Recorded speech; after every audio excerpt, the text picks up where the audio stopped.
This is one of my many pineapple sage plants. It's gotten really big, and one of the branches, well, it didn't break. It just got heavy enough it couldn't hold itself up anymore.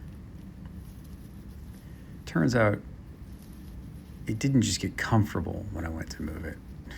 The roots came up with a chunk of the mulch and the cardboard underneath. Out here, that's not a fluke. A stem doesn't need much contact with soil before it decides to stay, and it doesn't much care what's under it.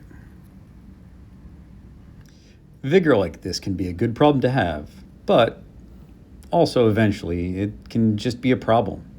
And right now, this plant is taking up space that doesn't belong to it. This is pineapple sage, Salvia elegans. Same family as mint. And it shows with that same willingness to take over. Here's another bush I have that's encroaching on some okra plants and some cranberry hibiscus over there. So we really need to trim it up. And back here, here's another branch that it just weighted itself down. You can see it's split down there at the base.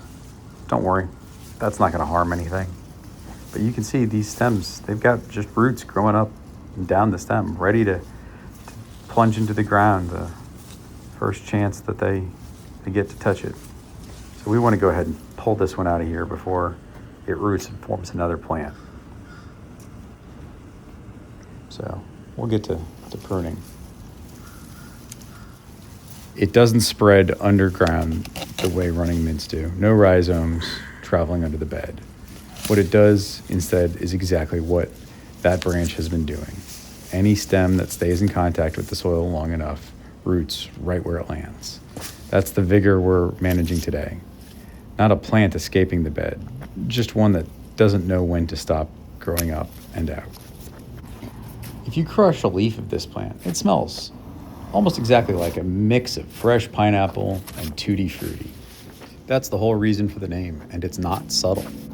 It's a native to the high elevation pine and oak forests of Mexico and Guatemala, but it doesn't seem to mind the heat and humidity of sea level one bit.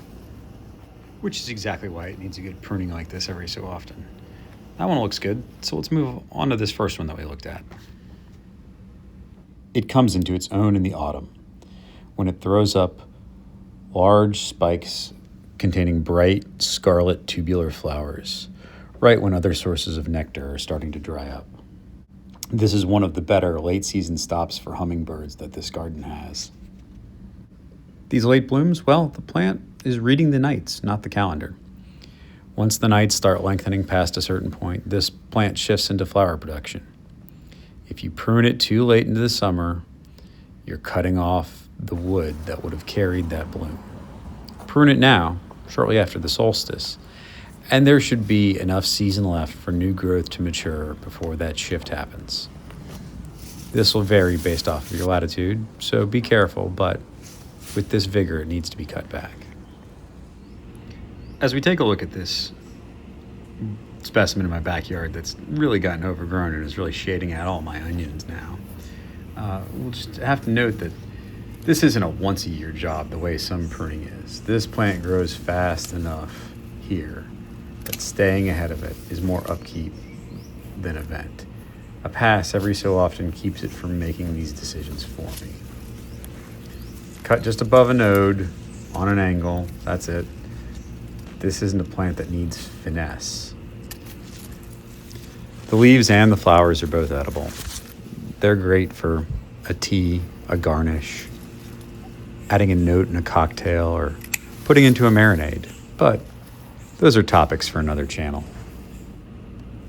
And here's another spot where a branch touched the ground. Look at all those roots. You can just stick that in the pot and it'll grow. And look at that. This doesn't look like a plant that was just pruned, but that's how vigorous this thing is. And we took a whole bunch off of that.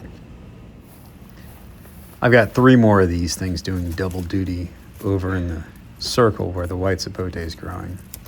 Ground floor plantings around the tree, screening the trunk without looking like it's screening anything.